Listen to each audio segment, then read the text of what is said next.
It's an intriguing idea, but there are some cases where consciousness can slide in a retrograde fashion into unconsciousness or less consciousness. For example, take myself. I think there's plenty of documentary evidence to suggest that in years past I've been more conscious, and that through added years of determined excessive drinking, I have succeeded in making myself somewhat less conscious. And I just want to note quickly in passing that this technology that we're using here to record these chats is actually very useful in the forensic reconstruction of drunken nighttime binges. I follow a very definite pattern these days in the way all this takes place. Yeah, I'm desperately bored and even lonely here. There's no stimulation, there's no real human contact. So if I go on a drinking binge, almost without fail what I start doing, number one is I harass a bunch of random strangers, whether on Facebook or elsewhere online. Number two, I suddenly am gripped with a desire to reconnect with people that, for all sorts of good reason, I had done away with previously. So somebody turns out to be an asshole or a moron or something like that, or they do something, they wrong me in some way, I burn the bridge. And of course it's pointless because a year or two later, at some point I'll get drunk and then, reestablish contact, and now the precedent is set. That, my drunk self has set this precedent of overlooking the past transgressions, so now my sober self is similarly bound.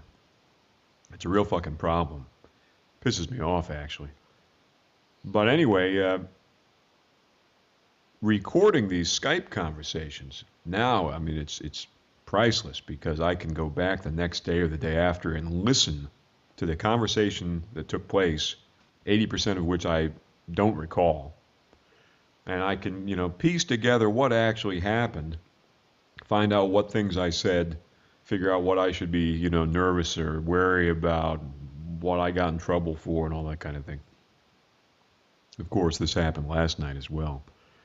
I would say that I've been probably drunk every other night for the past week and a half. But with luck, I'll dry out here for a couple of days and allow my brain to rebuild itself somewhat. Well, here's to that. Well, what can you do? I don't know. I mean, just got to take it one step at a time. 12 steps at a time? Is that what you're saying? 12 steps? Oh, I actually said one step, but that's considerably more clever. 12 steps at a time. Well, one drink at a time may be better. I think part of the main reason why people become alcoholics is they just get old. It's baffling to me that you could have somebody who is in their teens or in their 20s authentically becoming a bona fide alcoholic. I just don't think it's possible. I mean, in combination with other drugs maybe, but your body bounces back. I think the main problem that alcoholism poses is one of physical dependency, because there are people who aren't really any more unhappy than anybody else who almost by accident fall into alcoholism once they get to be in their mid-30s, 40s, And I think a lot of it has to do with metabolism and aging, And part of the problem with the whole 12-step, Alcoholics Anonymous rehab paradigm, if you want to call it a paradigm, is I don't think it really takes physical dependency enough into account. Well, I suppose that could very well be true. I'm not so familiar with their paradigm myself. Well, the idea that it's a moral transgression, that basically it's rooted all in psychological traumas and issues that you might have as a person. Your unhappiness is causing you to drink, so on and so forth. That basically there's a psychological dimension alone that has to be fixed, and that if there's a physical dimension to it, that's sort of secondary and will take care of itself. Yeah, if I become an alcoholic, it's going to be entirely by accident. In other words, one of these days, I suspect my body will simply be too old, and it's going to fall into a rigid dependency pattern, and I'll be stuck, boozing because of the way the body metabolizes the alcohol and, the different varieties of sugar addiction, all that kind of shit that goes on. So I'd like to try to avoid that, but at the same time, drink as much as humanly possible. So it's definitely a very particular tightrope to walk. Well, just be careful and, proceed with caution.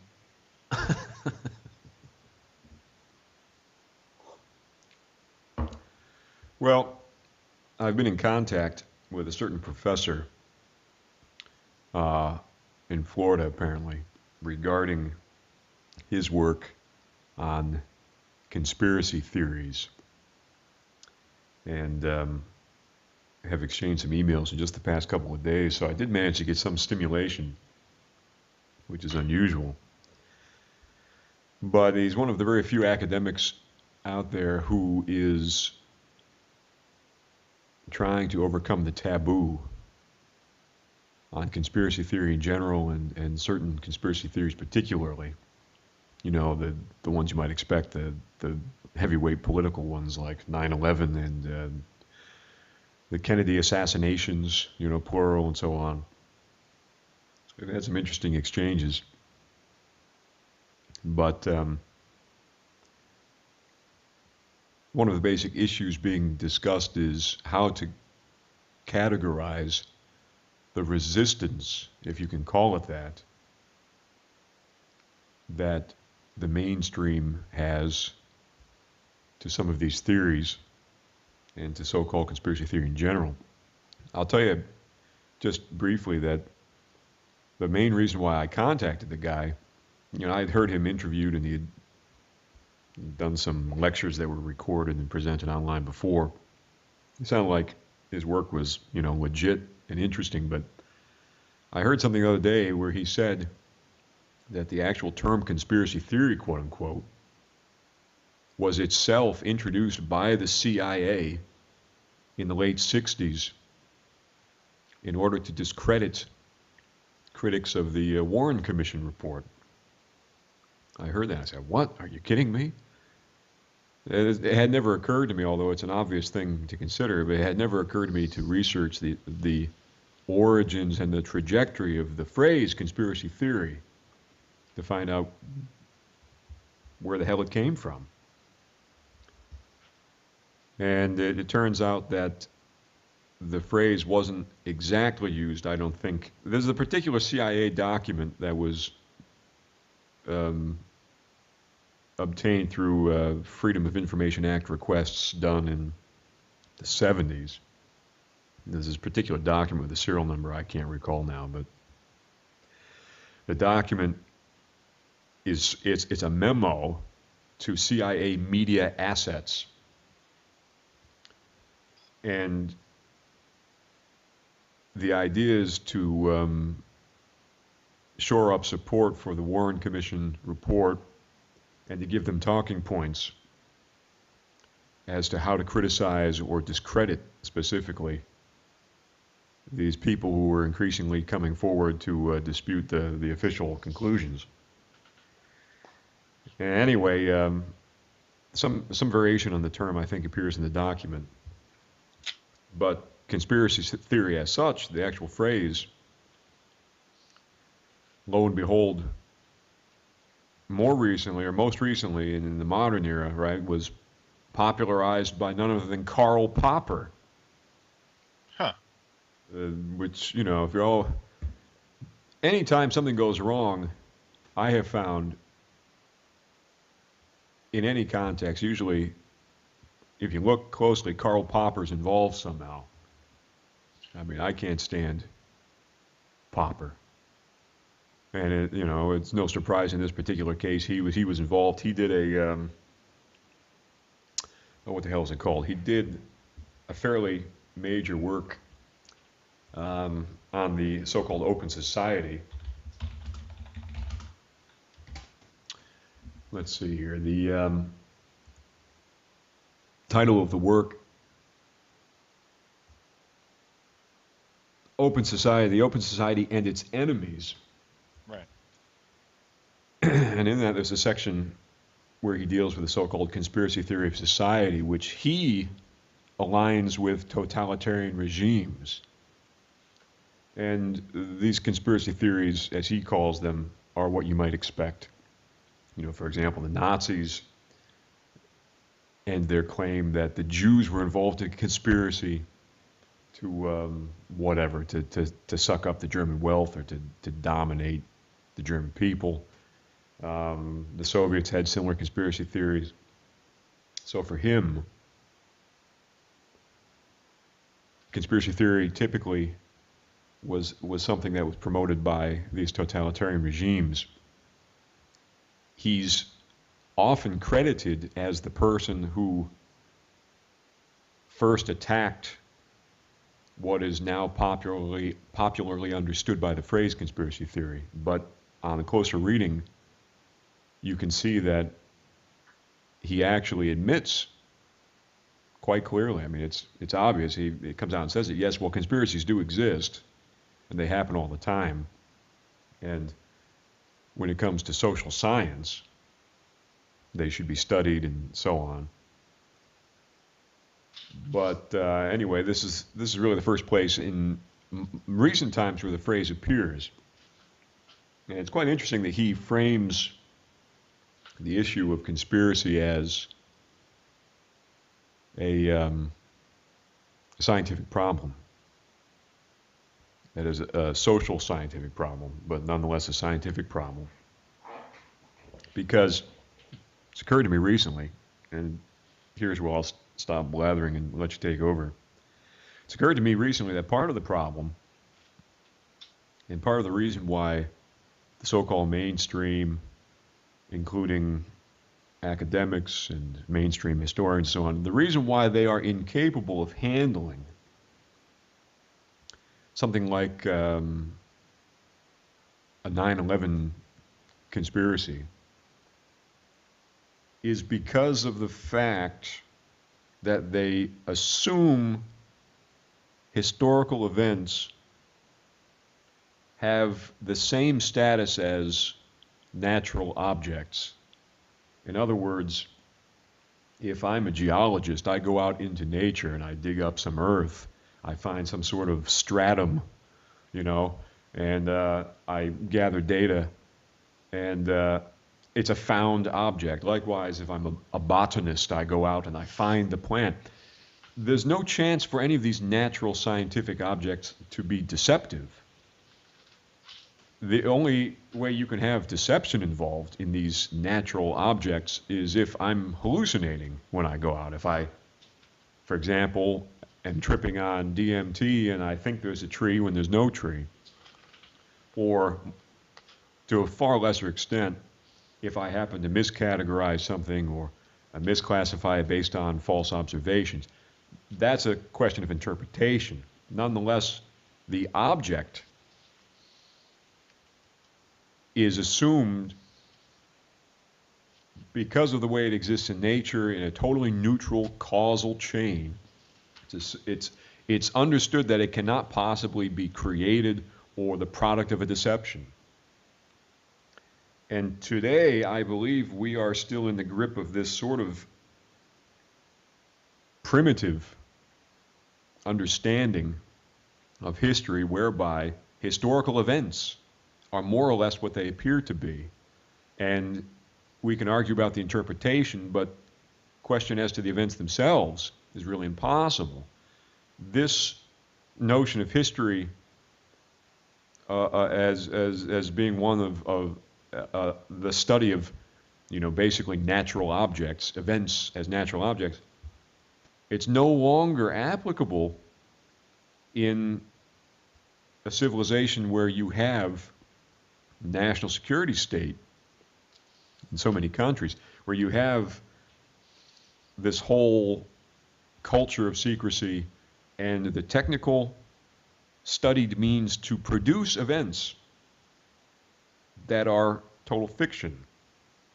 The 9/11 event, as it's understood today, so-called quote-unquote 9/11, it's a fiction, it's a deception, it's false, and yet it's taken to be true. And I think part of the reason why is because historians are stuck in this natural history, natural science model of understanding. Apparently, Popper was a deeply intolerant person. I've read accounts of people who had personal friendships with him, and despite the fact that he preaches this open society, he was completely intolerant of opinions with which he did not personally agree. And the way that he would pursue that would be to scream and rant and rail at the greatest length he could until other people submitted to his view. What a shock. Well, and the particular writer who's recounting this, said that for the most part, people would just give themselves over to Popper by the force of his personality. But what he couldn't stand, or what he appeared not to stand, was this idea that what he couldn't stand was when a person of some intelligence could not be persuaded, because he seemed to feel as if the inability to persuade them was evidence of their fundamental irrationality. What a dick. Well, yeah, there you go. I mean, again and again, regardless of what domain we're talking about, there's this underlying craziness behind the scenes. It's not necessarily just people like Caiaphas who put on a pretense of sanity. We find it across the board. You do find it. There's a surprising number of 20th century philosophers who were probably nuts, and not in an endearing way either, Zizek makes a snide remark about Bertrand Russell in one place where he points out that practically everybody in Bertrand Russell's family, all of his sisters and wives and anybody who was within his close family circle, went totally nuts at some point. And Zizek was, saying that it seemed obvious that the reason why was because Bertrand Russell had externalized his madness. He had just inflicted it on everybody else and drove everybody else totally nuts, which I think is plausible. I mean, but go ahead. Well, I was just going to say I would take Bertrand Russell on, the JFK assassination over Karl Popper. I don't know what Popper's views were, but Bertrand Russell, surprisingly, was quite public about his belief that the fact of conspiracy was obvious. Well, that's interesting. I never knew that. I actually, that is very telling. I mean, I'm surprised that his name doesn't get thrown out a little bit more often, in an attempt to gain credibility for that view. Yeah, it's bizarre. I very recently, just within the past few days, saw him mentioned. There's a book that's now classic in JFK assassination research called Rush to Judgment by a guy named Mark Lane, who was a civil rights attorney and so on. And he was one of the very first to publish on the view that the official story of the assassination was bunk. And I think his book came out in 67 or 68, something like that. But Bertrand Russell was still alive at that point, whenever the book came out, and did one of the blurbs for it, where he was quoted in the press And later, the quote became a book blurb. Whichever the case, I don't know, but well, it's kind of a throwback to an earlier era where, you know, the intellect could still be applied to questions like that before this massive gaping wound appeared in like the body politic, where people and their cognitive dissonance became such that no intellectual can even consider these questions. I mean, you really have to be a kook or a quasi-kook or positioned as a deep outsider in order to be able to confront the question. Yeah, that's unfortunate. It's deeply unfortunate. I don't know what sense to give to it, because it's just it's a form of insanity that this sort of thing is barred from public discourse. And so there's the insanity of attributing insanity to the sane. Well, you know, it's like 1984, the mottos, you know, were like freedom is slavery. I'm so hungover, ignorance is knowledge, whatever the mottos are, you know, where everything up is down, down is up. This is when you have entered really into a totalitarian type of era, when the perversity is evident at every level. Things are their opposites. Well, that's how you do it. That's how you can assert control over people's minds, because, you know, as I say, if you can no longer control people by force, it then becomes necessary to control their mind. And how can you control their mind better than by setting the acceptable parameters of discourse, establishing implicitly what can be presupposed by both sides in a debate, and by externalizing certain terms from the realm of what can even be talked about, then you've already won in advance without the debate ever having occurred. Yeah. Well, it's a problem that should be treated as a sociological problem, it seems to me, because when you point it out like that, and it's a way that I myself would just as easily point it out, you remain kind of confined to the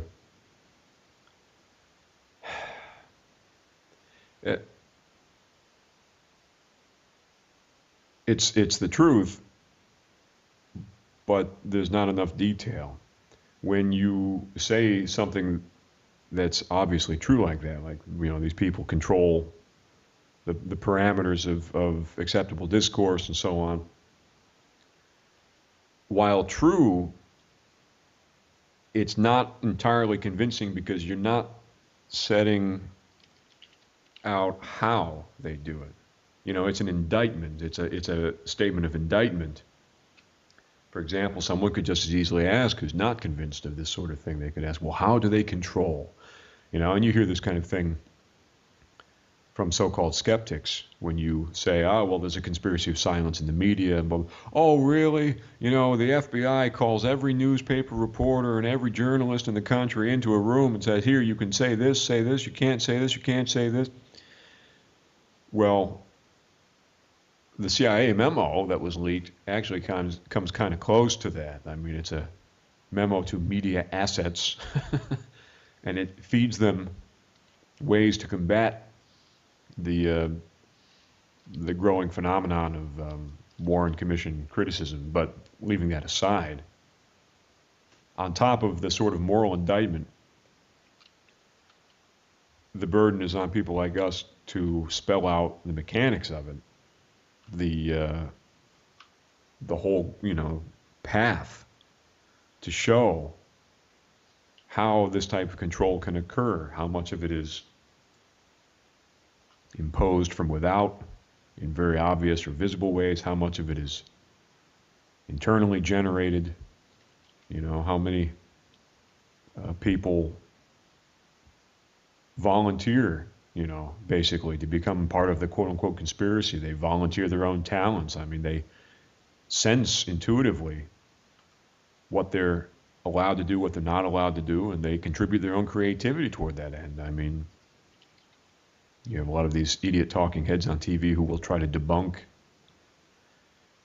conspiracy theory arguments, and they do so sometimes in original ways. I mean, if they're not clever or even intelligent, they're at least original. These people are themselves applying their own knowledge and experience to doing so. So you've got people who are willing participants.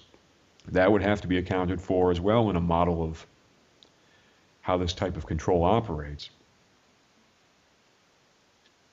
Well, I think what we need to consider is the fact that it doesn't need to be a top-down directive, or rather, if certain propagandistic interests want to shape the flow of information, it doesn't have to be via a direct order.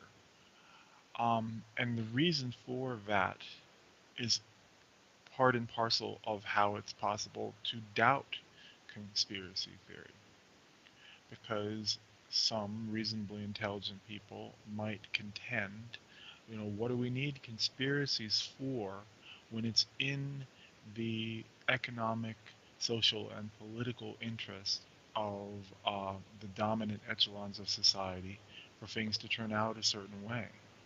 It's in the interest of the oil, gas, and coal industries to to dissuade the public's opinion on uh, global warming.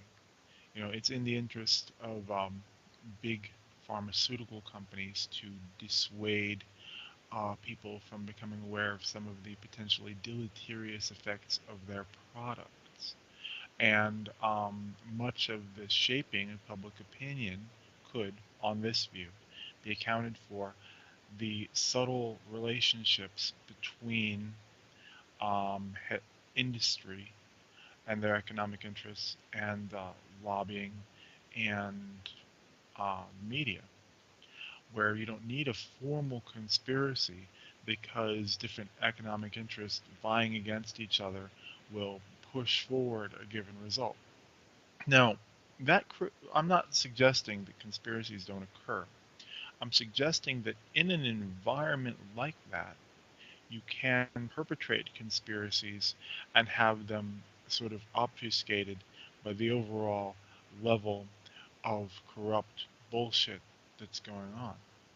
Because if you take the theory of how the media are filtered that was developed by Noam Chomsky and Edward Herman, this propaganda model of the media, wherein you have a series of filters. The ownership of the medium is owned by a small echelon of society that have very specific economic interests.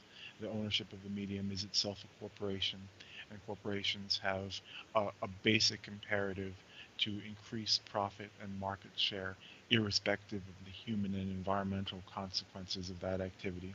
So the ownership sets a certain filter.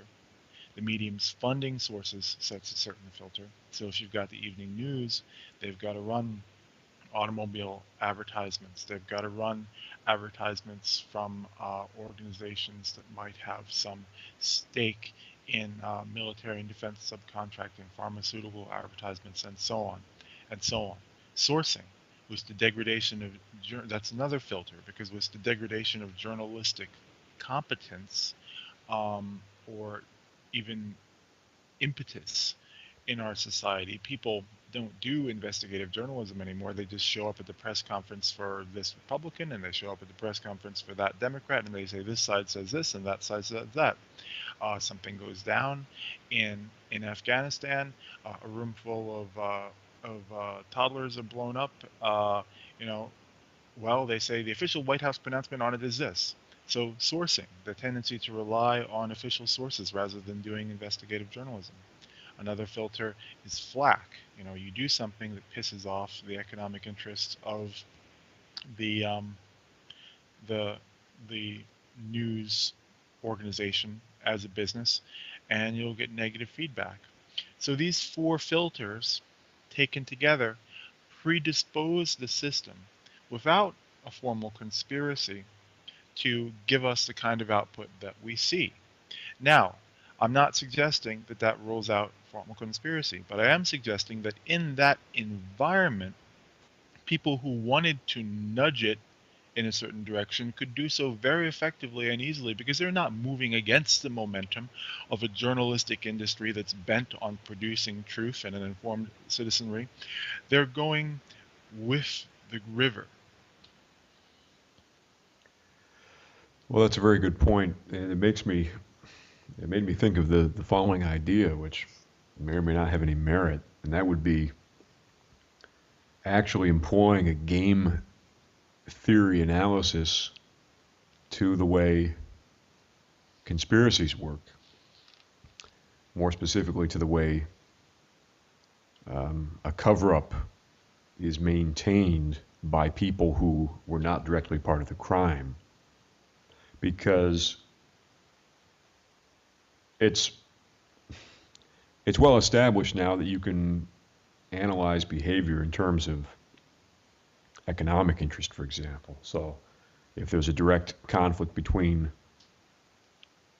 a news show that wishes to air one particular report about this evil corporation, and on the other hand, the same news show receiving advertising money from that corporation, you have a direct economic conflict, and of course, we could expect that they would choose to take the advertising and kill the story. But in a way, that's only the surface. I mean, you can go deeper than that. You could point out how the very corporate and managerial model itself, which is now the backbone of every American institution. I mean, universities are run now like corporations, nonprofits, corporations. Everything is run like a fucking corporation now.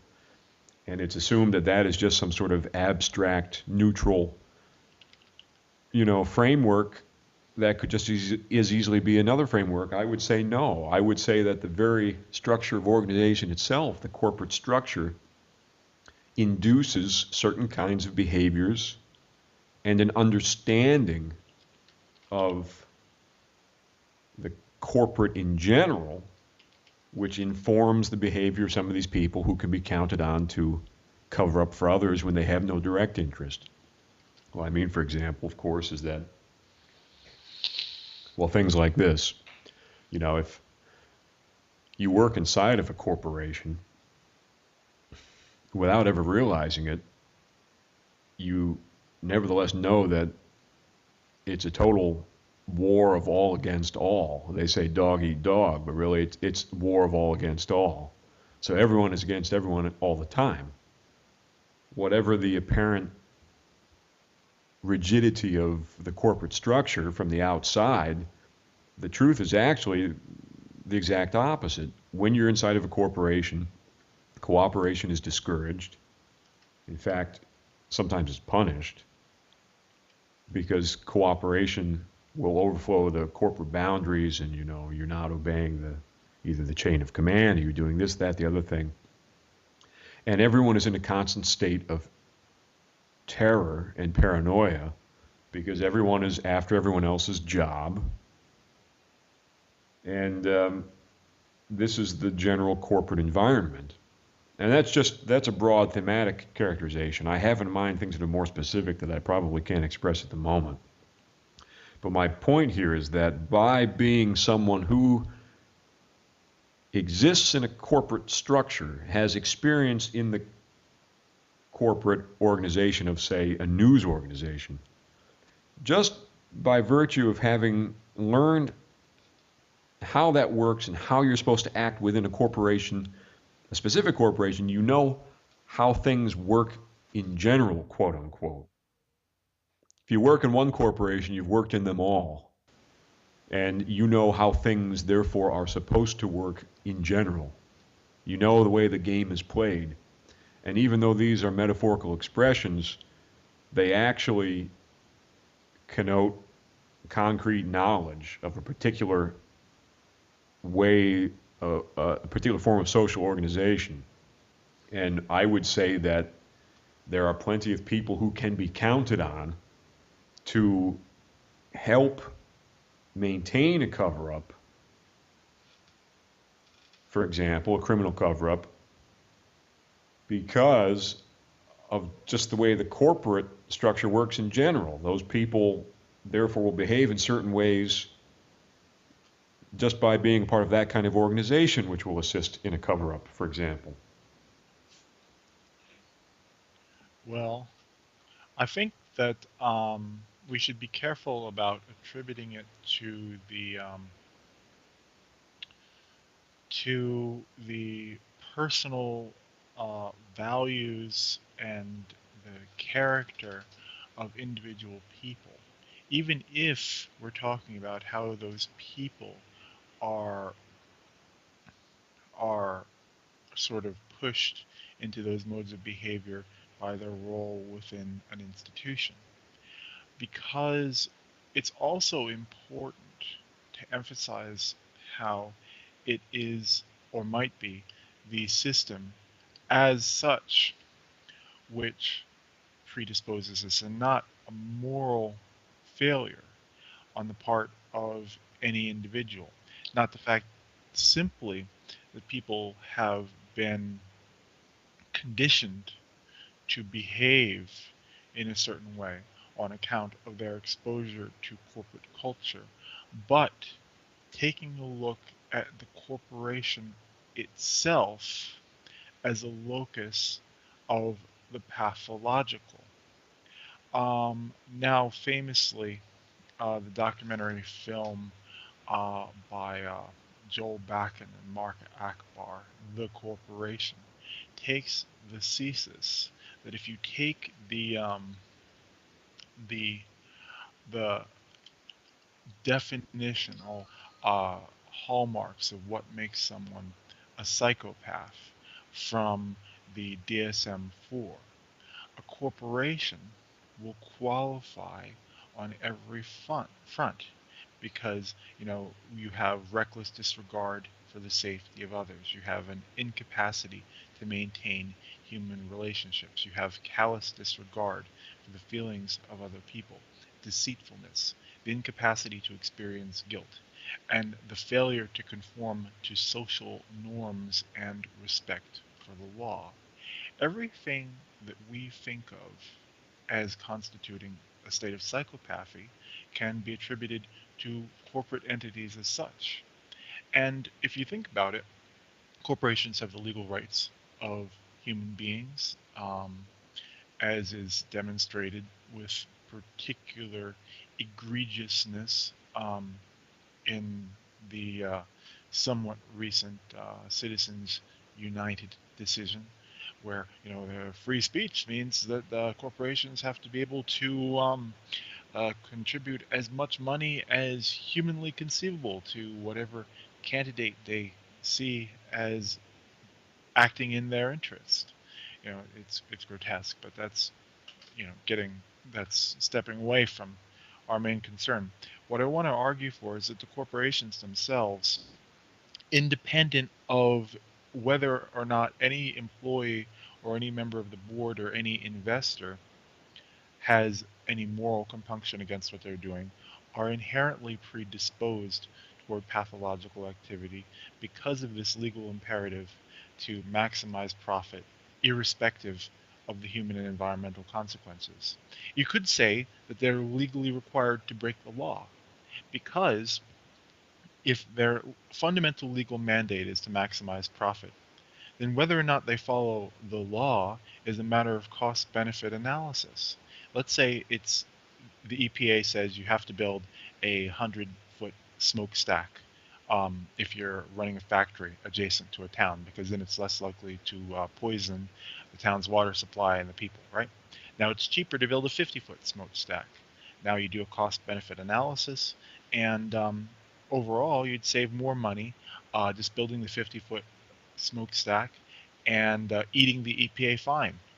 And that's exactly what they do. There are really grotesque memos that have come out from General Motors, for example, where recalling something would have saved X number of lives, but the recall would be more expensive than taking all the suits from all the people who would statistically be likely to die. It's parodied in Fight Club, but it was a real court case, and this is really how these entities exist. And I would continue further and say that corporations bear not only the hallmarks of psychopathy, but they bear the hallmarks of other dangerous and dark creatures. And if I may quote from an online source, these these corporations, they have no fear of death, and they can exist for centuries. Um, they cannot exist unless they derive their strength from real human beings. It does not drink clean water or eat wholesome food or breathe unpolluted air. It can only be killed by great effort and daring in an unequal contest that humans are likely to lose. And it has the power to confuse people into acting in self-destructive manners. If that doesn't sound familiar, those are the characteristics of a vampire. So corporations are effectively psychopathic vampires. All of that is so. If you take a corporation as an entity and you decide to identify a pathology, a psychopathology in it, just like the documentary does, then all of that's true. Corporation as a single entity in relation to its environment behaves in exactly those ways. Within the corporate structure, there is a system of incentives and rewards and punishments and so on that comes from today's science of management just as much as it comes from the now 150-year-old legal structure in the United States, for example, providing for corporations. And this whole organizational structure induces certain kinds of behaviors on the part of the people, the individuals involved. If I were to say, for example, okay, you and two other people will be given this common goal, and if you succeed at the goal, you'll get $1 million. And the only rule is that whatever path you decide to take has to be approved by two of you. So there has to be 2/3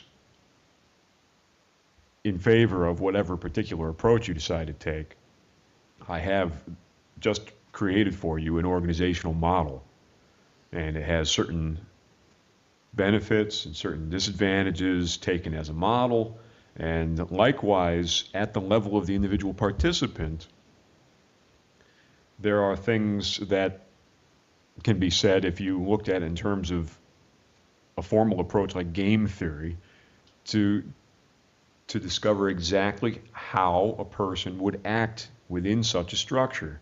Now, that type of structure is very different from the corporation in general as a structure. My earlier point was not that people in corporations are simply immoral, and therefore because they are immoral and because, state-sponsored criminality is immoral, that the two will gel. That's not my point. My point is that oftentimes this state-sponsored criminality itself comes out of a kind of corporate model, management model, that involves compartmentalization and the same type of incentive and disincentive structure that you find in corporations. You don't have people who are just acting for the common good. In any case, if you work at even a local news station, because of its corporate structure, there's a kind of inherited wisdom that comes once you, quote unquote, learn the ropes of how things work within such an organization. And it's funny, how many or how much of this is summed up by these little metaphors or expressions. You learn not to, quote unquote, rock the boat. So say I'm a Northern Virginia news reporter, and somebody comes to me and says, yeah, well, I was there at the Pentagon 9/11 filming, and I can show my film to you, and the film clearly shows an explosion in the wall and then a plane flying over through the smoke, moments afterward. Well, you will instantly know as a reporter a sort of cost-benefit analysis intuitively of what that will mean for you, your place within the organization, your career, et cetera, et cetera, et cetera. And it's not at all the case that, for example, just because you have some groundbreaking, earth-shattering story that therefore you will become a success. Oftentimes it's the exact opposite, as we know from these cases where you still have a few naive reporters who blow the lid on something and end up getting fired right afterward. They're ruined or killed. People know how things work, and by that I mean at an almost game theoretic level, they know how the pluses and minuses add up when they behave in certain ways within this generalized corporate structure, where everybody is against everybody else, and everybody, for example, you can't assume that your editor-in-chief will be able to back you up because he's beholden to somebody else who's perhaps the owner, who's the moneyed interest, et cetera, et cetera, et cetera. So you know how things will work and play out. And that general understanding, I submit, is what in part enables so many people to act as de facto co-conspirators after the fact for so many of these things. There are different ways that you can look at it. You can bring in all sorts of different levels. You can bring in the level of the taboo, the anthropological. And I'm not saying those aren't valid either. This is one particular perspective. The corporate structure produces a kind of knowledge and rules of behavior that themselves, as if accidentally, but they will perfectly enable high criminality. Well, I don't take it to be your point that it's an issue of personal moral failing.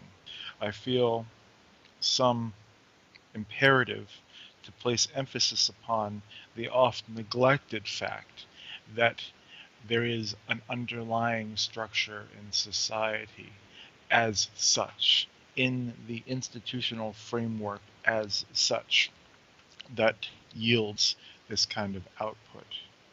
Slavoj Žižek had some interesting remarks in this regard. He makes a distinction between what you might call subjective violence and what you might call objective violence. Subjective violence is the sort of violence that involves a subject. For example, a pathological individual pulls out a shotgun, appears at their local post office, grocery store, or school, and goes on a rampage through that environment, gunning people down. That's subjective violence. The objective violence is the unseen framework that predisposed him to that activity. The latest of relationships, which are themselves a form of violence and domination and exploitation that is not seen or acknowledged as violence. And an example that he often uses in this respect is the Congo.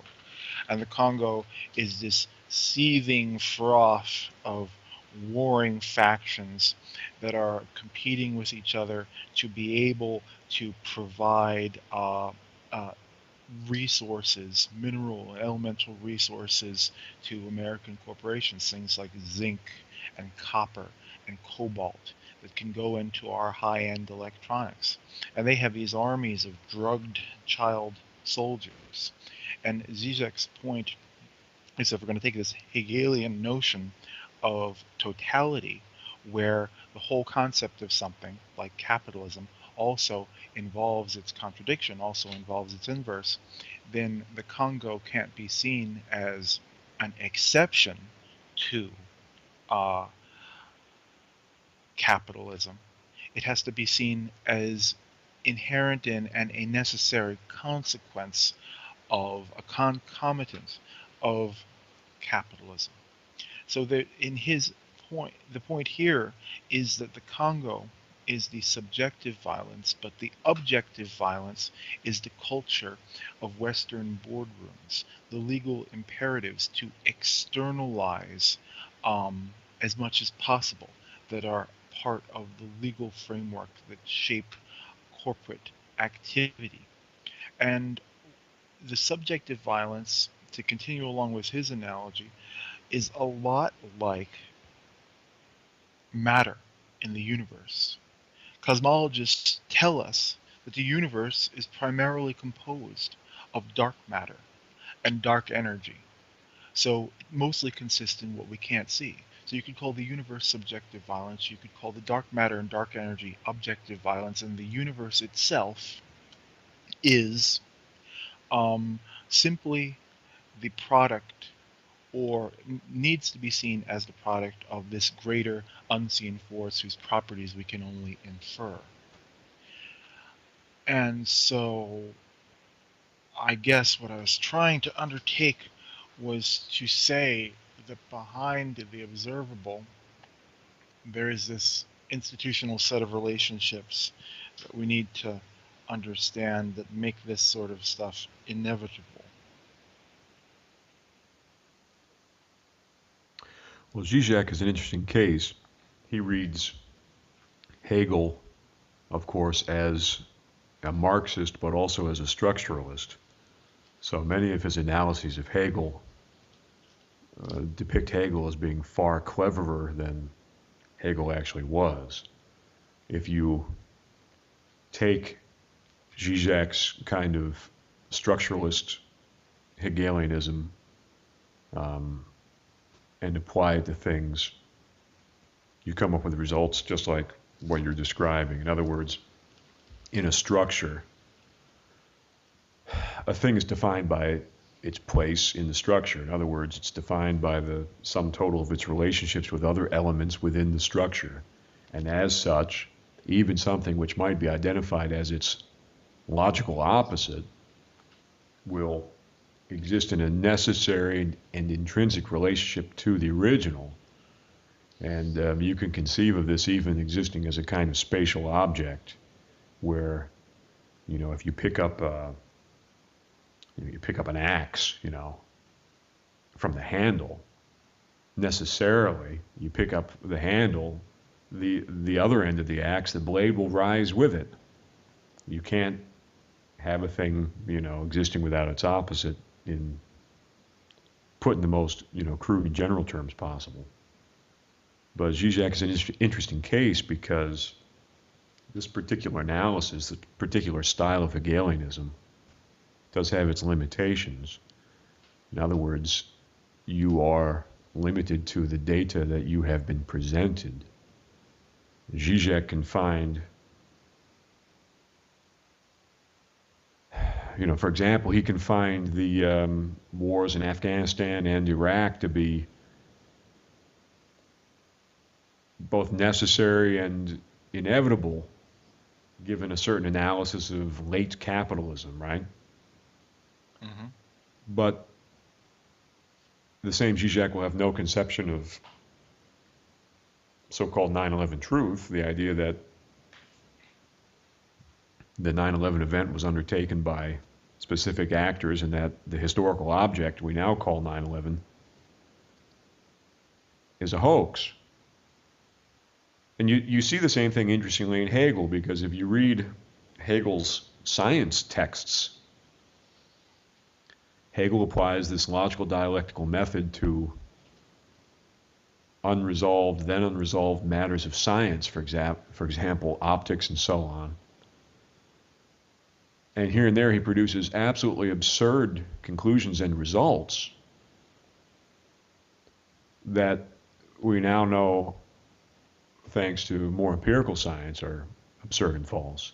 In other words, this dialectical method can lead you astray in the same way that, a logical argument may be valid but not sound. If your, initial premises are not sound, you can still construct a valid argument. For example, if I say, if tomorrow the sky is yellow, then I will go fishing. That's my first statement. The second statement may be, tomorrow the sky is yellow. And then the third statement may be, well, therefore, I will go fishing. Well, the sky is not yellow. You can construct a valid argument that's not sound. Using Zizek's dialectical method, you can produce all sorts of interesting, counterintuitive conclusions and perspectives, and yet still be basically inaccurate. That, in any case, is the main problem I have with Zizek. He's one of the few thinkers out there who don't seem to be complete posers. In other words, there's some sincerity behind his efforts, there's some personality behind the work that he produces, but at the same time, it is possible, maybe even inevitable, to outgrow Zizek and see that, not only is the method repetitive, but it can produce results that are absurd when you know other things are true. Well, I think it's definitely the case, but I think it's also the case with any significant thinker. Because if we are looking in at someone's tendencies of thought from the outside, it's often easier for a third party to see what is repetitive and what is a sort of habituated crutch than it is for one to see in oneself. And philosophers are human beings. And it was Nietzsche who said that the philosophies are essentially the autobiographic confessional of the philosophers who originate them. There is a close relationship between someone's philosophical output and their personal eccentricities. Now, naturally, a lot of the things that Zizek talks about could be talked about without the dirty jokes and the references to Charlie Chaplin and classical cinema and so on. Those are obvious matters of personal eccentricity. Less obvious, as an artifact of personal eccentricity, are simple patterns of thought. And I think that we could criticize part of the Western tradition as a whole because you could say that some of the motifs that recur in a Hegel or a Schopenhauer or a Kierkegaard are not explicit rational products that follow naturally and necessarily from their premises, but rather matters of personal inclination that are not explicit in their own self-consciousness of their literary output. Now, there are people who will take this ball and run with it, and they'll just psychoanalyze a philosophy. And there are people who will just take it as a set of epistemological, metaphysical, and logical claims. And I think that to have a really mature appraisal of a situation, we need to take account of both. Now, in the case of Zizek, I think the books are more sophisticated than the stuff on YouTube and elsewhere and the web, but still the same problems that you're talking about are present, but they have more redeeming virtues than this sort of mass appeal, sort of popular presentations. Well, that's a very compassionate view. I wouldn't disagree, and you're certainly right that a good deal of philosophy involves certain unconscious repetitions and personal idiosyncrasy and so on. In Zizek's case, what I would fault him for is the fact that he's preoccupied with injustice, but he is spectacularly unaware of what I would consider to be the source of so much of today's injustice. He's someone who has a great deal invested in a particular leftist vision with all of its associated ideas of causality. You know, causality is always kind of collectivist causality. You are an individual to the extent that you are a member of a group. You know, he's, for all of his eccentricity and his uniqueness, he's also very much a kind of cardboard cutout when it comes to left-leaning political sympathies. There's a fairly awful interview that Julian Assange did on his short-lived RT program, where he talked with Zizek and he talked with some right-wing Zionist type, and they just shouted at each other and so on. Zizek would lisp and spit and, you know, jump up and down. But right off the bat, Zizek, in starting the conversation, in order to, you know, perform a concession, he said something like, you know, there are people today who are comparing the plight of the Palestinians to that of the Jews in the Holocaust, and, you know, I find this distasteful, he says. That's a perfect analogy. Why not? There's nothing wrong with it. Yeah, if your main consideration is injustice, injustice is injustice, right? But no. If you want to be an ironist like him, I mean, why the hell not? If you want to offend people, if you want to be provocative, it's a perfect analogy. It's an analogy that some person in a position of intellectual authority should make. You know, it's wonderfully distasteful to the extent that it's wonderfully true. Well, there you go. I mean, it just goes to show that there are certain articles of faith that must be adhered to, no matter how cross-eyed and bearded you are, and as a, you know, far-out Slovene intellectual. It doesn't make any difference. The articles of faith must be adhered to if you are a public intellectual. Period. And obviously, you could fault him for having no interest in 9/11 truth, for example, or you know.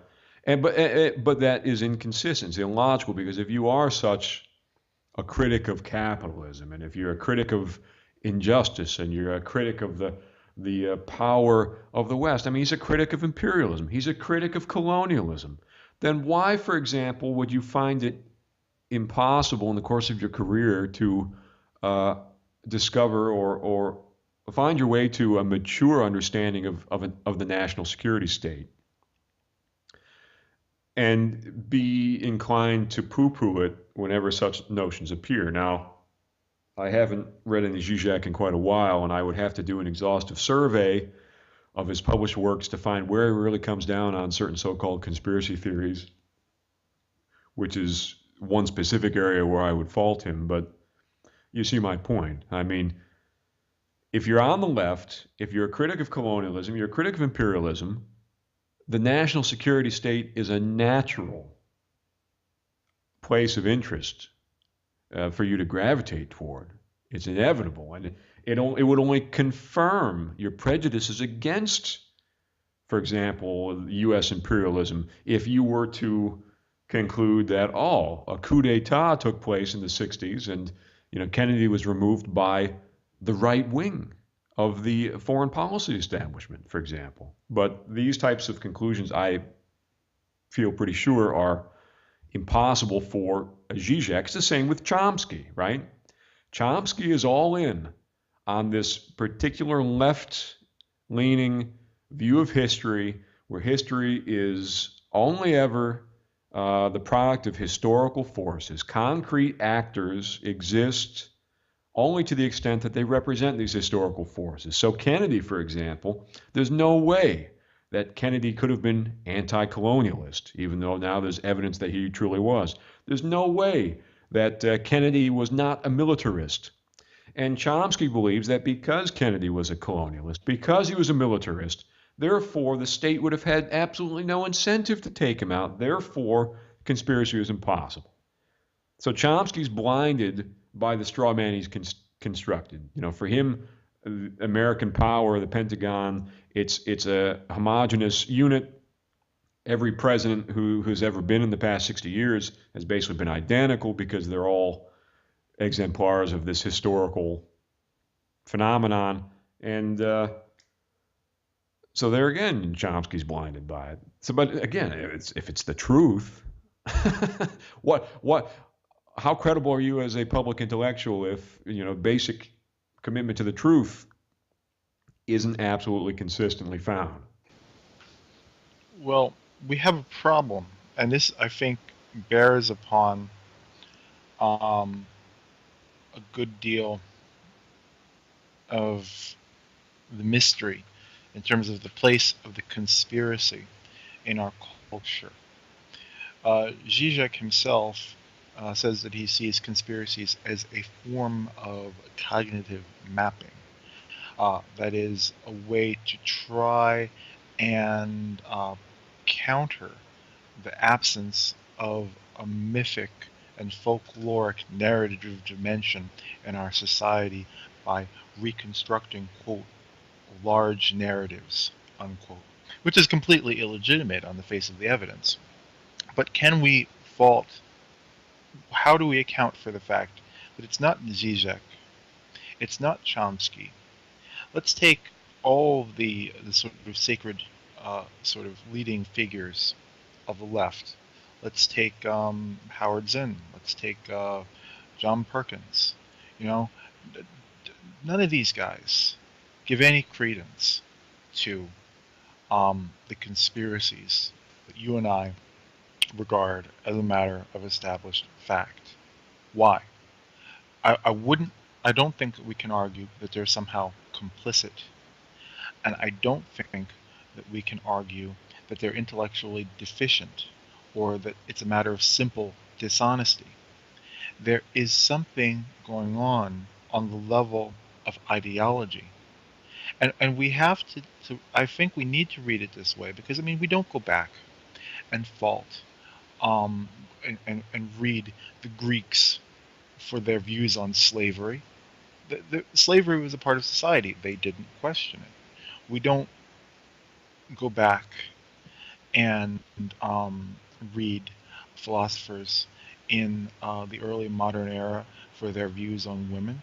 That was just how the society was. We don't. I think that this disparagement of the conspiratorial is something that, if there is a future, they will look back and say, to what extent can we fault these individuals for not seeing the elephant in the middle of the living room? Nobody saw it. It was somehow barred from the scope of permissible discourse, not only interpersonal discourse, but intrapersonal discourse. I agree, and this forms the substance of the short email exchange I've had with this particular professor in Florida who's writing about this sort of thing. How do you account for it? How do you account for all this? It's a very complex issue. In the case of Zizek, right, he immediately identifies a particular psychopathology in conspiracy theory belief, and he puts it in specifically Lacanian terms. But in the culture at large now, there's a criticism which is pretty similar. And the idea is that in the general terminology, people who believe in a conspiracy do so because it allows them to believe in some sort of all-powerful agency that's totally in control. Therefore, accident has been removed from the universe. Zizek, putting it in more Lacanian terms, would say, well, it's the attempt to posit an other to the other, some sort of guarantor for the symbolic order, which ultimately has no basis. It's a fiction, it's a shared fiction.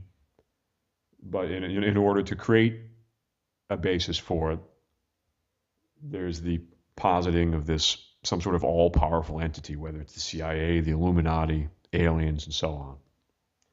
Well, all of that's true. And if you are a person who has that particular pathology, and that's what brings you to so-called conspiracy theory, then fine. But it's a philosophical retrogression for Zizek to dismiss all this because of precisely the thing that you mentioned, that keyword evidence. Here, empiricism shows itself to still be the most radical philosophical posture that a person can take. If you go back and you read the Cartesian, meditation, the famous meditation where he confronts the so-called evil demon or evil genius, which incidentally, I'd like to suggest in passing, has been mistranslated from the beginning. And I need to establish this because I could be wrong. It's a factual question. But the actual French, right? The French is what we would recognize as the word genie, spelled G-E-N-I-E, but with the accent mark. And in the context of the discussion, it actually makes more sense when you translate it as evil genie, because Descartes is talking about an entity that can conjure up an illusion. I mean, genius doesn't really make any sense to me in English, and demon doesn't really make as much specific sense either. So I would suggest that, given the French, what he's really talking about is a genie. Now, granted, the French version of this meditation was itself a translation supervised by Descartes, undertaken by some duke who apparently was either a protege or at least an interested intellectual. The original meditation was written in Latin, and I haven't found the Latin term yet. In any case, you're talking about an entity that's able to conjure up the external world as an illusion. Now, if you read that passage very closely, and I haven't found any evidence that anybody's ever really bothered to do so, it's not only the external world that Descartes worries could be an illusion or false. Not only his physical sensations, but even his inner sense of himself, his moment-to-moment sense of himself. Descartes' confrontation with this evil genie is always framed as a confrontation between Descartes and the external world, doubting the external world. Actually, Descartes' doubt goes much deeper, and it includes not only his sensations, but his inner sense as well. So it's really a radical doubting that takes place. Descartes passes through that not by way of philosophical refutation. I mean, he doesn't refute systematic doubt, really. What Descartes does is very similar to what is expressed in the Key, where it's said that in the discussion about intelligent machines, the moment that a machine realizes it's not conscious, it becomes conscious.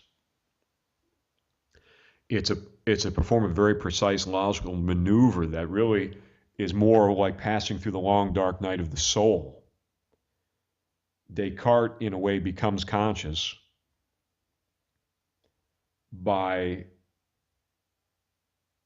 realizing or staging for himself his total unconsciousness. Because obviously, if the external world is without basis, if his senses are without basis, if his inner sense is without basis, all of these things have been negated. So he's not even there, in a way. If you look at it in terms of the negation of all of these things, Descartes is gone. But Descartes perceives in the very loss proof that something was there in the first place. And therefore you come up with the so-called, I think, therefore I am. Anyway, he rediscovers the external world in this way, but it's a changed external world. It's an external world in which absolute or ultimate certainty does not exist. Descartes does not come out and then say, well, I think, therefore I am, therefore the external world is a certainty. No. The external world, everything now is forever permanently qualified. This is Descartes passing through the long dark night of the soul, rediscovering the external world now in a perpetually qualified form. This, to me, is the basis of modern science. It's the only basis of empiricism. Empiricism is the constant confrontation with a mystery, and that mystery is, for example, the external world.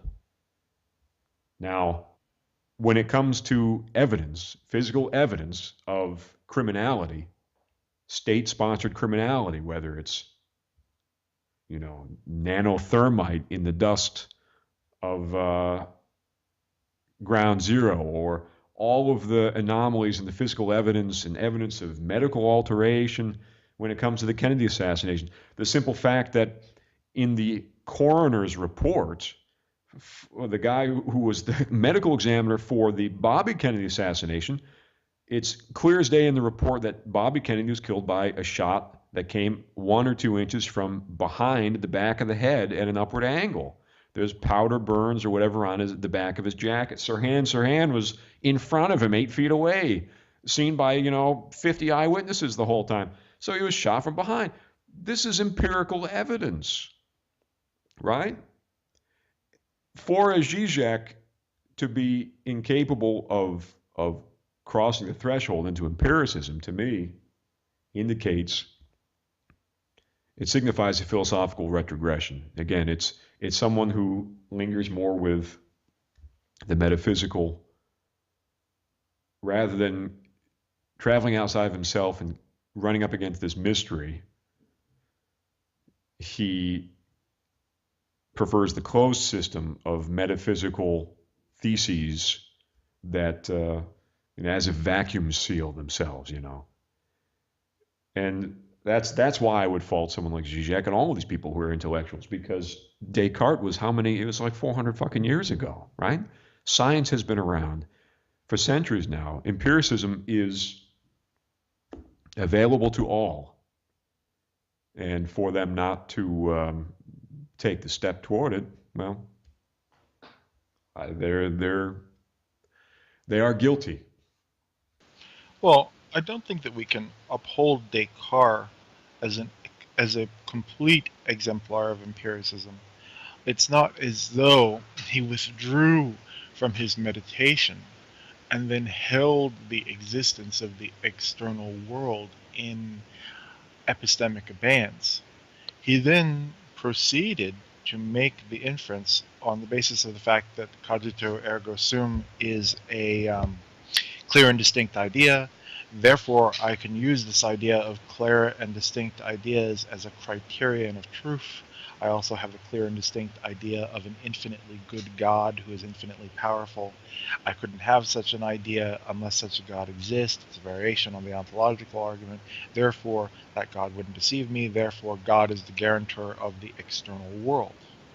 Descartes comes close to a completely honest empiricism, but he retreats from the consequences of it into ideological rationalist mode.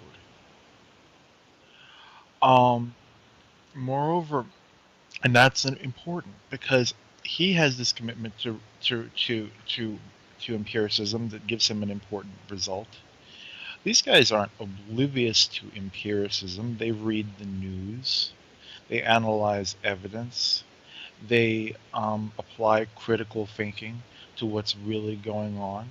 Chomsky himself, has done untold thousands of hours of analysis, piecing through exactly what is the role of the United States in places like Nicaragua, and in places like Guatemala, and in Iran in the 1950s. I mean, this is empiricism. This is taking the available evidence and evaluating it and trying to see it outside the lens of the officially sanctioned propagandistic narrative.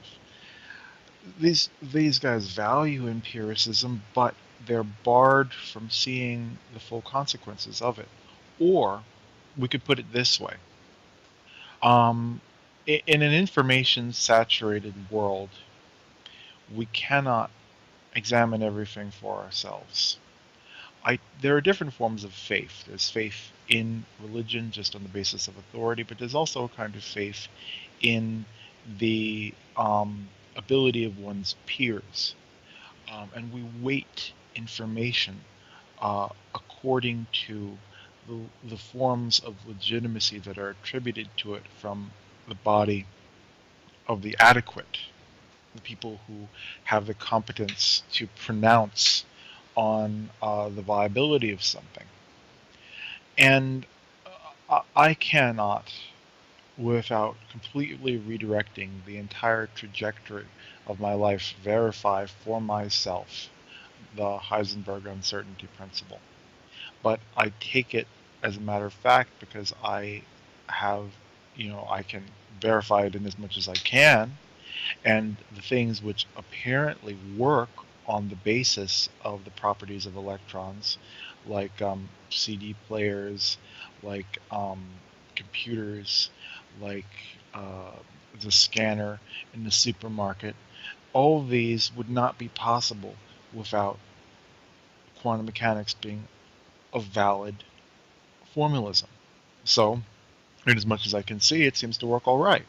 We have to rely on our peers. But what happens when our peers are not sincere? What happens when people are poisoning the well?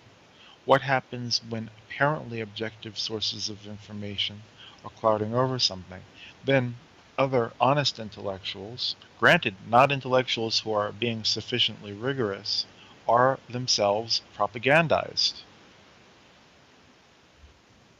Well, on the point of Descartes, it's true that he passed through that moment of madness, that confrontation with madness, and then attempted to establish philosophical methodology that he thought would secure for himself recognition and so on. And he thought it had definite philosophical and scientific value, but I would suggest that the actual moment of philosophical value was precisely that confrontation. In other words, you could call that confrontation with the evil genius or demon or genie a sort of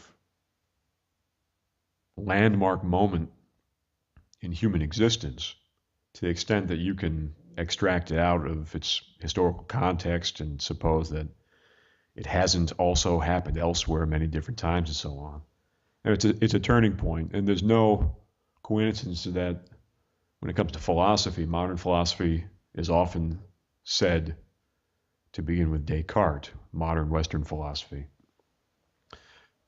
There again, we get into philosophy being kind of the unconscious memoir of the philosopher. And in this case, you have Descartes, who is enshrining what is an authentic philosophical and human moment in his writing for posterity. And while the rest of his method has more or less fallen by the wayside, that particular experience lives on as something that has value for us. Now, part of the reason why I suggest that it has value, of course, is that it involves a particular type of empiricism that involves the rediscovery of the external world.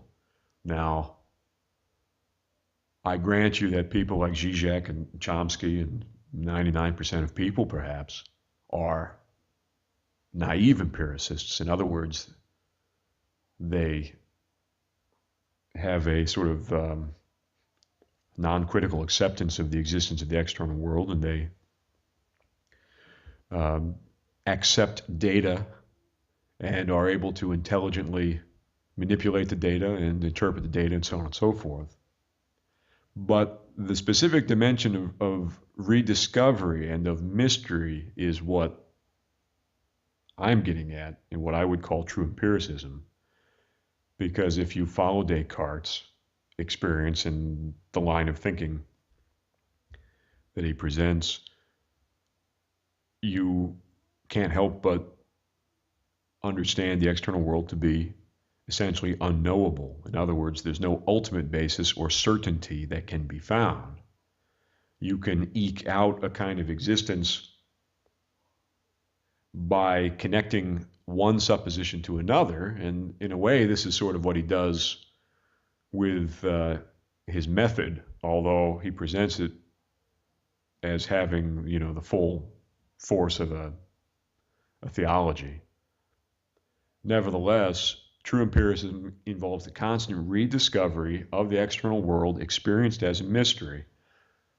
And I take your point, your sort of sociological point, which is, these intellectuals can't be experts on everything and they have to take things on hearsay just like all of us do and so on. But that only brings us back to our original point, which is if you're an intellectual like a Zizek or any of these guys and you are confronted with some of the anomalies in the evidence,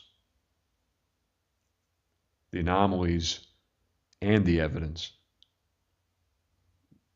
why the reaction against it? I mean, Chomsky himself has written a piece where he talks about the natural appearance of anomalies in physical evidence in general. So he actually goes so far as to try to refute the importance or the value of a lot of the anomalies that appear in assassination evidence by saying, yes, well, it's the nature of the physical world that you have all sorts of anomalies and so on, and just because you have anomalies doesn't mean you have conspiracy, that sort of thing. So he's taken a proactive approach in opposing mainly the JFK coup d'etat supposition. So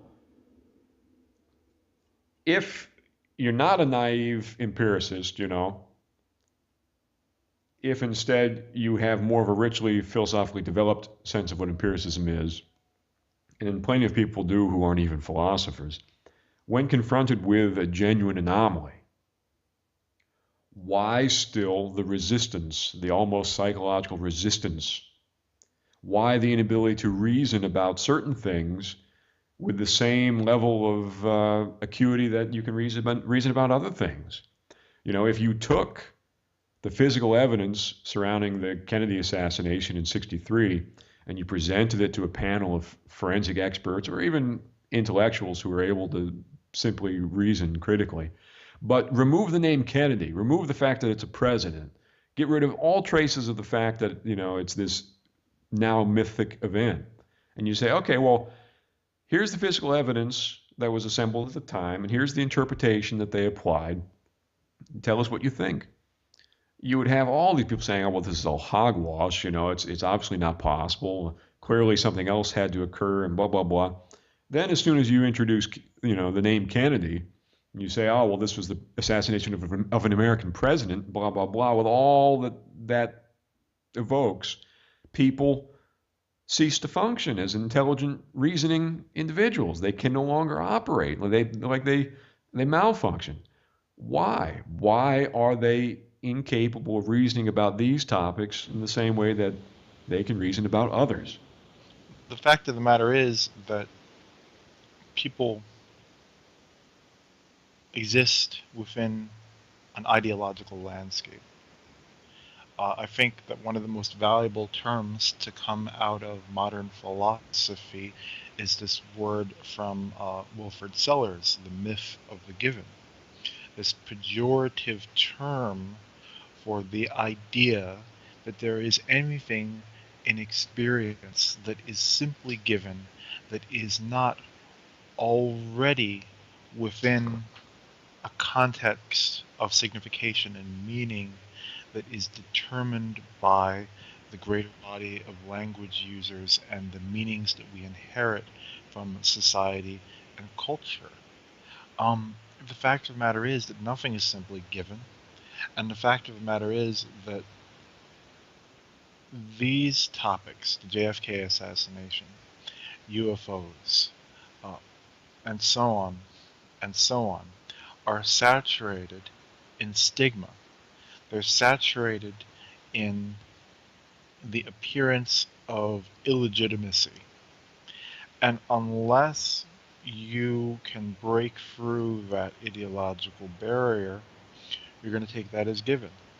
If a group of people who I take to be competent tell me that Pluto is not in fact a planet, then that's not a debate into which I'll enter. Now, this is less clear-cut than that. That's something that doesn't have bearing on my discipline. This, these conspiracies do have a bearing on the discipline of a Chomsky or a Zizek. I think, though, that they're complicit in this ideological distortion in a way, and it's this. Zizek, coming from his philosophical background, wants to draw attention to how it is the system as such that is corrupt. He wants to, at every possibility, call into question the basic ineffectuality of capitalism. Chomsky is coming from a background in cognitive science and in empiricism, in linguistics, obviously, and he is ill-disposed to theory. He, says that he doesn't believe in economic theory. He thinks that a lot of what economists come up with is just, playing around with words and formulas, and it's divorced from the reality of the world. He's critical of cultural theory, critical theory. He thinks that this is similarly, divorced from what science is really about. That people are using the pretense and the language of science to dress up what he views as conjectural in a more rigorous form than it really has. So he's, in a way, limited by the analytic tradition. Zizek, in a way, is limited by the Marxist tradition. And for competing reasons, we could argue the realm of the conspiracy is unappealing, because Chomsky might be personally inclined to have faith in the data produced by his peers, because the analytic tradition is all about, we're a group of workers. It's not about, great visionary figures advancing philosophy with this vast artistic visionary quest. It's about a group of workers making incremental progress. And so his sort of data set and his ability to think creatively could be constrained by that. And Zizek could be constrained by the idea that the criminality of individuals is irrelevant, or less relevant than the criminality of the system as such. Well, I agree. And I would suggest that it goes even further. I think that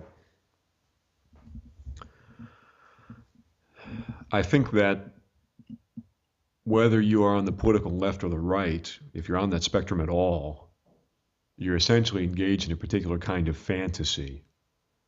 In other words, with incomplete access to information, you have to fill in the gaps with a particular kind of fantasy that, in the strict sense of the term, acts as a compensation. So if I situate myself on the political left because I identify with a certain type of fantasy of political progress, or the fantasy of identity, group identity, so on and so forth, the political collectivism, the gestures of the left that you commonly see, all of that, if I situate myself within that half of the spectrum, it's because, like anybody, I have incomplete access to information, and therefore I have this imagined construct which provides me with a kind of satisfaction for filling in the gap. The same thing on the political right. If I believe that all of causality comes down to the discrete actions of discrete individuals, and of course, we know the logical consequence of that. It's what you find in Afghanistan, where if you are raped, you may nonetheless be charged with adultery because technically you engaged in a sexual act with a man who wasn't your husband. Therefore, you're an adulteress, right? That's what happens when you take the right-leaning conservative model of social causality to its logical consequence. You see it in stories like The Scarlet Letter, right? She's got to run around with the A stitched into her chest because she's an adulteress, so on and so forth.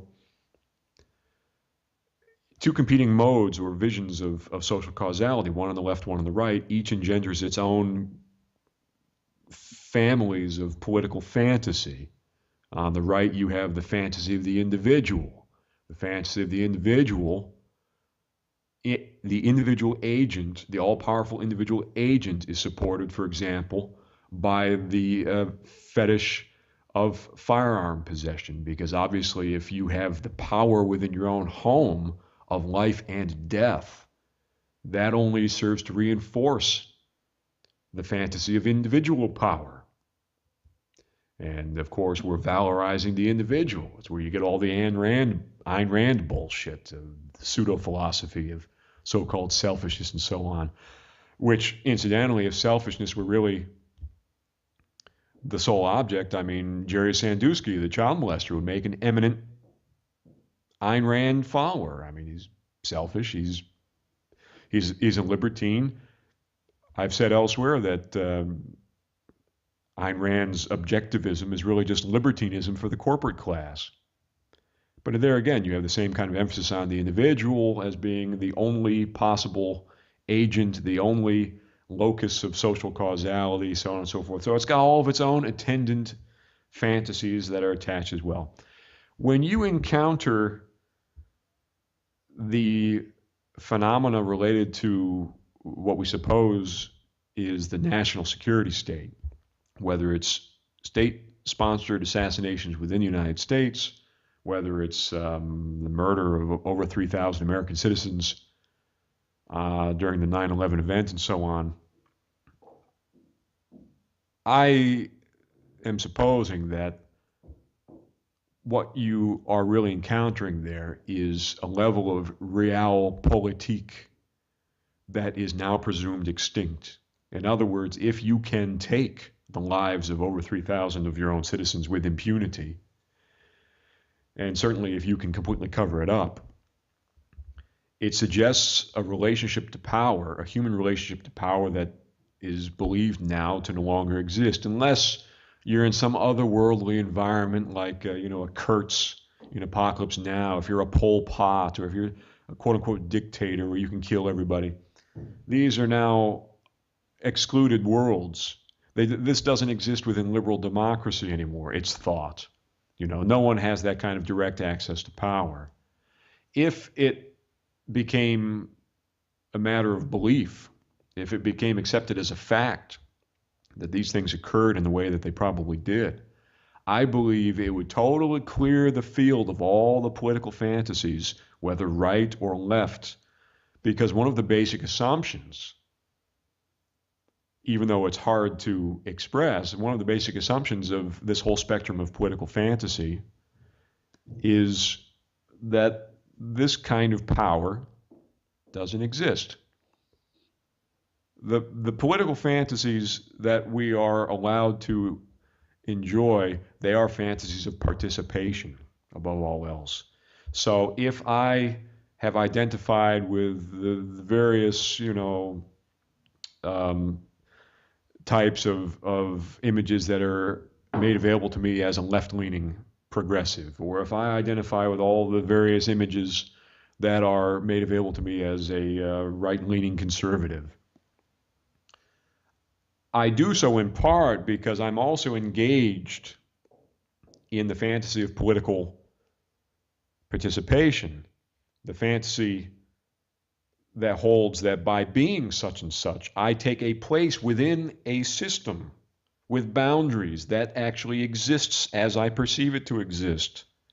So if I am a left-leaning progressive, I am caught up in this historical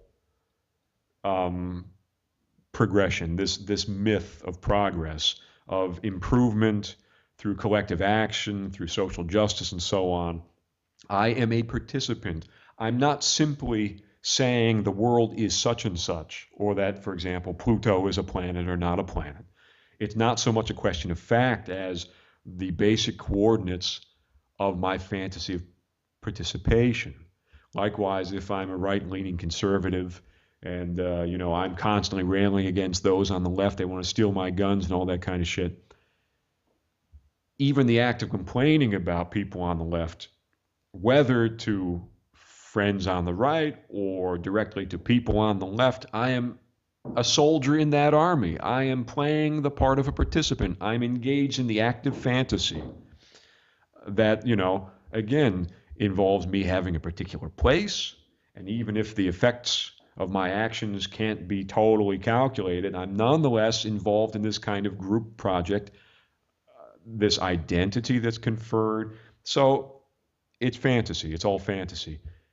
Both of these families of fantasy, left and right, are sustained by certain assumptions which are hard to tease out because the spectrum of fantasy so completely dominates at least Western civilization, American culture, but the left versus right paradigm is big in Europe, as well, even though it has different modalities and so on. But my point is that when you start to threaten those basic assumptions, you can destroy the entire system of political fantasy, of political participation, of political identity, self-identity.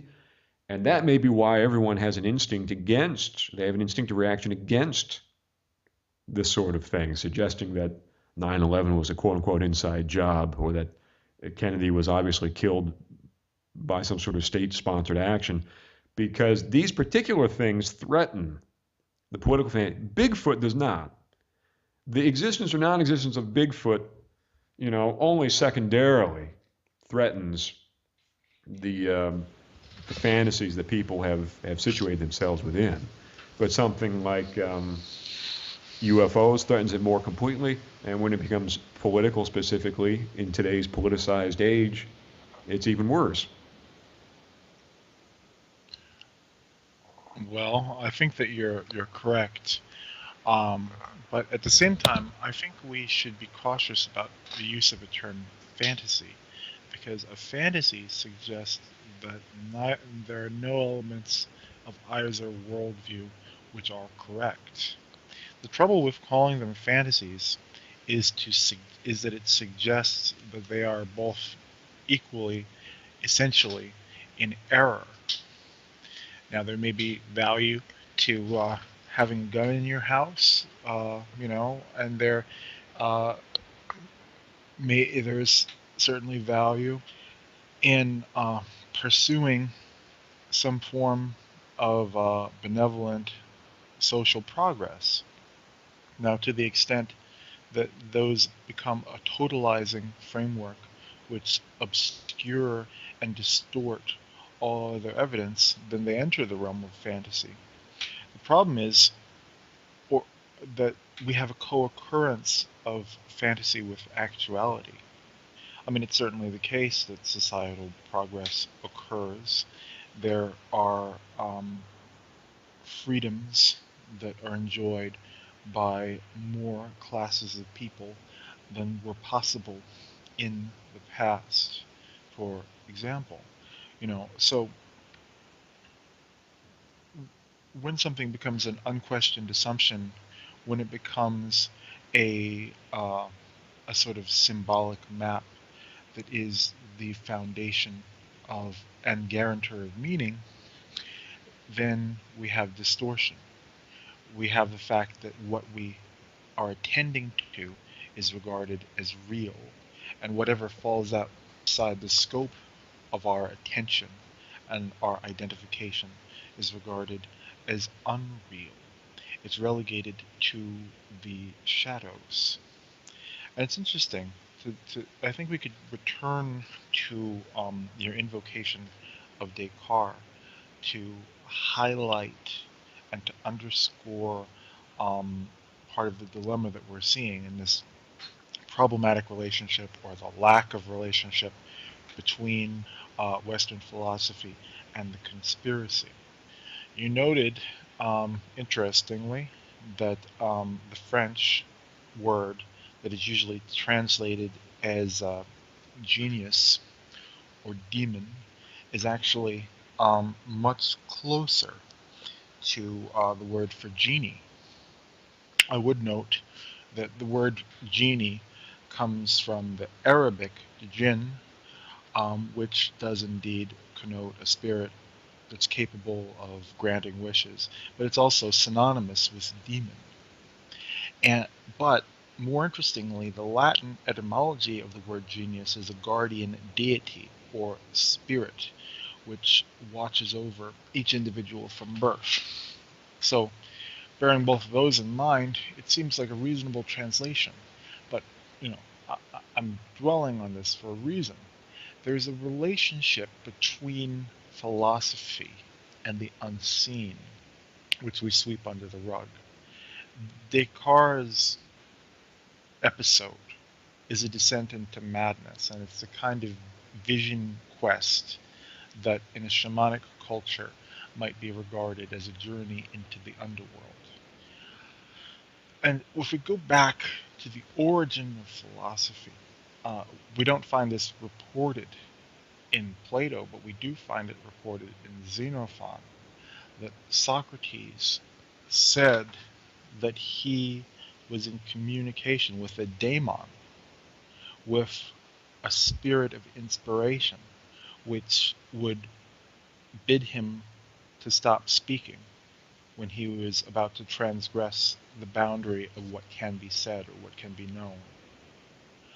So there's this relationship in these two pivotal moments in the formation of Western intellectual identity, where the unseen is present and crucial. And there are more salient and interesting examples of this, but the fact remains that the unknown is something that has always been with us and which has shaped our growth as a culture, and which we do ourselves a great disservice to ignore. Well, what you say is very interesting. I'd like to return to the latter point that you made in a moment, but specifically regarding the term fantasy. When I use the term fantasy, I use it in the psychoanalytic sense. So it's a fairly strict usage. It doesn't bear on truth or falsehood. In Lacanian psychoanalysis, for example, the only people who are granted access to the truth are psychotics. The symbolic order, of course, is a kind of fiction that enables people to relate to themselves, to others, and so on and so forth, opens up the space to desire and so on, but it's all virtual. It's all a kind of fiction. The gaps in which are filled out by fantasy and all sorts of other compensations. The question of truth is almost irrelevant. So when I talk about fantasy, specifically political fantasy or the fantasy of political participation, the truth or the falsehood of any specific detail or facet of the fantasy is largely irrelevant. What's at issue is fantasy in the strict sense, which is a compensation for a lack, a kind of ideational compensation that provides satisfaction. Now, what I would assert is a fact is that no one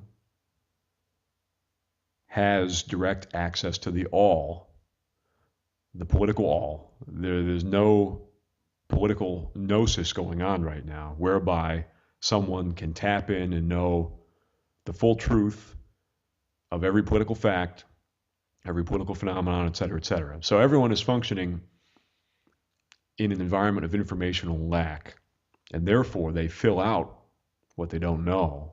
They try to fill that basic fact of lack with these fantasies. Now, the fantasies can be right or wrong. It almost makes no difference. But the point is that they're chosen primarily because of certain satisfactions they provide. And I think this is demonstrable when you look at the way political identifications and fantasies operate in different socioeconomic contexts. The reasons why a person will become a quote unquote liberal or a quote unquote conservative has all sorts of things to do with tribal affiliations, and therefore, the satisfaction of identifying with others that are like you, et cetera, et cetera, et cetera, et cetera. So again, I'm using it in a kind of strict sense there. Your point, though, about philosophy's relationship to the unseen is certainly something worth developing. And it's always struck me as very interesting that today what's taken to be the cultural basis of Western philosophy, ancient Greece, when examined on its own, is just an absolute hotbed of mysticism. I mean, what we would consider to be today mysticism. It's a totally different configuration. It's an alien civilization, the Greeks, and yet we take them to be axiomatic of our own, as if they exist as some sort of first principle upon which we have built. But taken objectively, it's an alien civilization. I mean, mathematics, for example, the Pythagoreans understood mathematics in what we would call today a mystical way. Now, we have taken the mathematics partly through rediscovery, partly through development and extension, but mathematics as it was understood and as it existed for them is something very different, almost entirely foreign and alien to how we experience and understand mathematics today. And yet we still include them as kind of like the stage zero of Western civilization and Western philosophy. It's outrageous. When it comes to Socrates, for example, he's a very particular case. I mean, Socrates, again, if you assume there's any kind of accuracy, whoever we're talking about, even if we're simply talking about Socrates as a kind of literary character, whether he truly existed historically or not, that particular Socrates, taken as a whole, is very different than this sort of paragon of philosophical truth and method. I mean, he was a martyr, basically, if you ask me. I mean, Socrates was a martyr. He was martyred in a way to set the stage for what is, in effect, the unseen history of philosophy. When philosophy examines itself, it creates this image of itself as, being sort of this noble pursuit of wise men, In actual practice, philosophy has almost always, almost everywhere throughout the history of the West been synonymous with heresy. Socrates is martyred. I mean, so many of these scientists that are now co-opted and included in the empirical scientific tradition were as much philosophers, if not more, than quote unquote physical scientists. I mean, Isaac Newton, it's been said, fully 3/4 of all of his written output had to do with theology and not physical or natural science. So whether it's better to say Newton was a quote-unquote scientist or a quote-unquote philosopher is definitely open to debate. So there's an unseen dimension even within philosophy itself when it comes to philosophy's self-examination. But I take your main point also, and again, I think it's something worth discussing, this unseen dimension, this unseen aspect of life, which is kind of what I was trying to get at with the notion of the mysterious, although the mysterious defines it in a way from the perspective of the observer or participant. The human being experiences the external world as a kind of mystery. And so from that perspective, you could call it a mystery. In total, you might zoom out and characterize it better as the unseen or the hidden in general. And I'm sure there's much more to it than that. Well, yeah, and I think that, if we pursue the question, if we open ourselves to the mystery, then we're in a much better position than if we suffer under what I believe Francis Bacon called illusions of knowledge. Socrates was the wisest person in Athens in virtue of the fact that he knew nothing. And similarly, in the key, we find the injunction that belief impedes release.